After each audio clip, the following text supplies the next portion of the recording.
கல்லீரல் புற்றுநோய் என்றால் என்ன, அதன் அறிகுறிகள் என்னென்ன மற்றும் அதற்கான சிகிச்சைகள் பற்றி பொதுமக்களிடையே விழிப்புணர்வை ஏற்படுத்துவதற்கான நோக்கத்தில் ஜெம் ஹாஸ்பிட்டலின் liver transplant surgeon doctor Magnus Jayaraj பங்கு பெறும் ஒரு சிறப்பு நிகழ்ச்சி.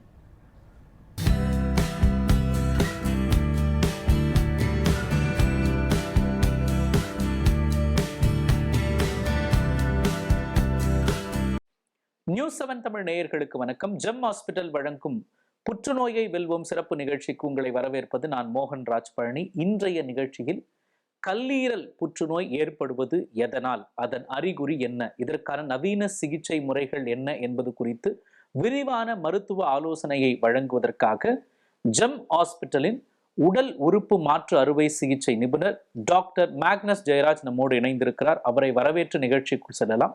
வணக்கம் டாக்டர்.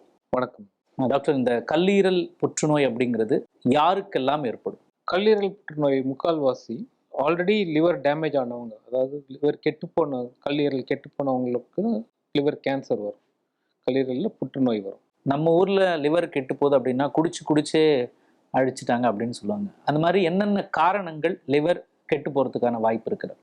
நீங்க சொன்னது ரொம்ப correct. So primary reason, first reason எடுத்து பார்த்தா குடி, அல்கஹாலிக் லிவர் டிசீஸ் சொல்லுவோம். அதுக்கு முன்னாடி வந்து hepatitis infection, hepatitis B, hepatitis C infection இருந்துச்சு. அது செகண்ட் ரீசனாக இருந்துச்சு. ஆனால் இப்போ வந்து நம்ம தடுப்பூசி போடுறதுனால ஹெப்படைட்டிஸ் தடுப்பூசி போட ஆரம்பிச்சிருக்காங்க குழந்தைங்களுக்குலாம். ஸோ ஓவரால் குளோபலி கூட பார்த்தா ஆல் ஓவர் த வேர்ல்டு வந்து ஹெப்படைட்டிஸ் பி இன்சிடென்ஸ் குறைஞ்சினே வருது. ப்ளஸ் ஹெப்படைட்டிஸ் சிக்கு முதல்ல மருந்து கிடையாது. ஒரு கடந்த 5-6 வருஷமாக தான் அந்த மருந்து கண்டுபிடிச்சிருக்காங்க.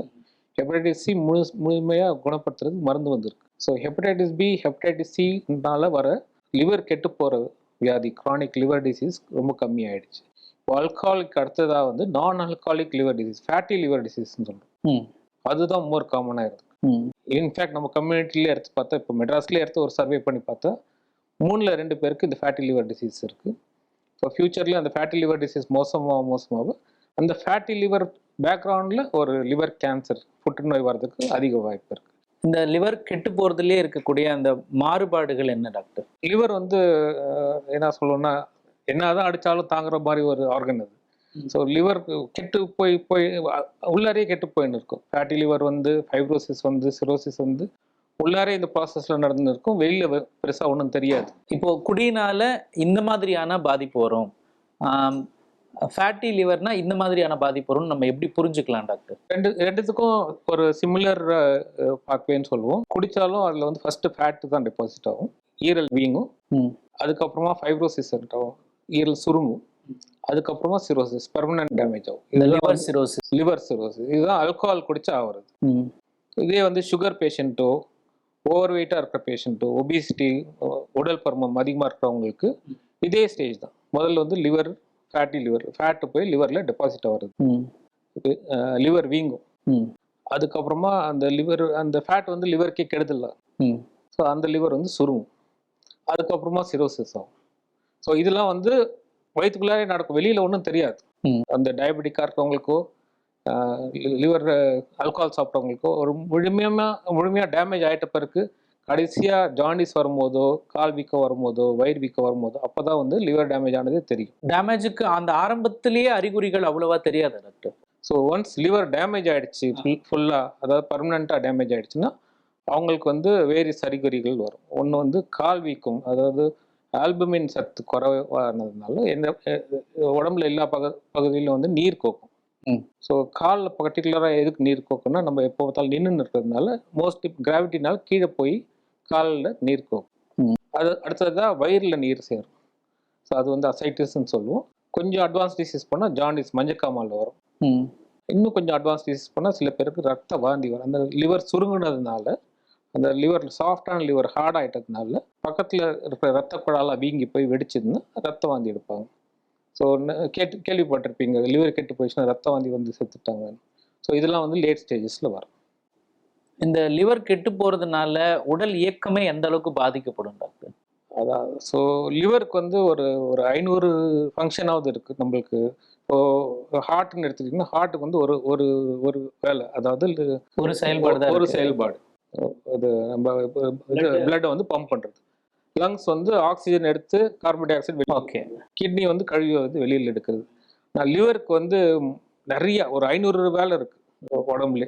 நம்ம சாப்பிட்ற சாப்பாடுல டைஜஷன் பண்ணி கார்போஹைட்ரேட் தனியா, புரோட்டீன் தனியா, ஃபேட் தனியா பிரிக்கிறதுலேருந்து, கொலஸ்ட்ரால் மேனுஃபேக்சர் பண்றதுலேருந்து, பித்தம் செக்ரேட் பண்றதுலேருந்து, நம்ம சாப்பிட்ற டாக்ஸின்ஸ், அதாவது என்னென்னலாம் பாய்சன் சாப்பிட்றோமோ, என்னென்னலாம் மெடிசன் மருந்து சாப்பிட்றோமோ எல்லாத்தையும் முறியடிக்கிறதுலேருந்து இந்த எல்லா வேலையும் வந்து லிவர் பண்ணும். அதிகமா வெரைட்டியான வேலைகளை செய்யறது லிவர் அப்படின்னு புரிஞ்சுக்கலாம். கரெக்ட்.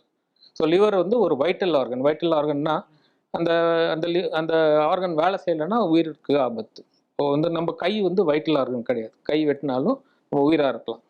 ஆனால் லிவர் அப்படி கிடையாது. லிவர் வந்து ஒரு வைட்டல் ஆர்கன். அது இல்லைன்னா நம்மளுக்கு உயிர் இருக்காது.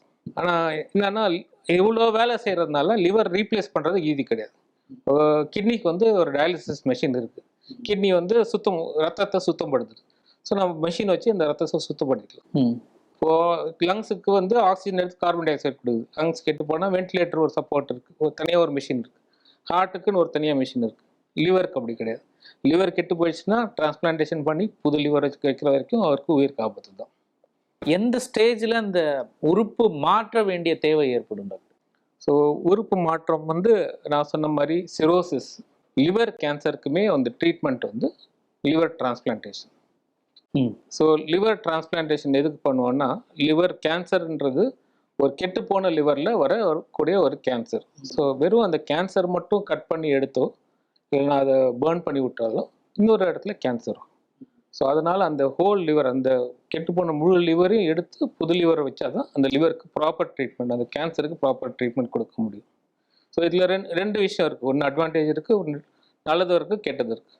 கெட்டது என்னென்னா, முழு லிவரையும் எடுத்து ஒரு மேஜர் ஆப்ரேஷன் பண்ணி இன்னொரு புது லிவர் வைக்கணும், ஒரு டிரான்ஸ்பிளான்டேஷன் பண்ணால் தான் பெஸ்ட் ட்ரீட்மெண்ட் சொல்கிறாங்க.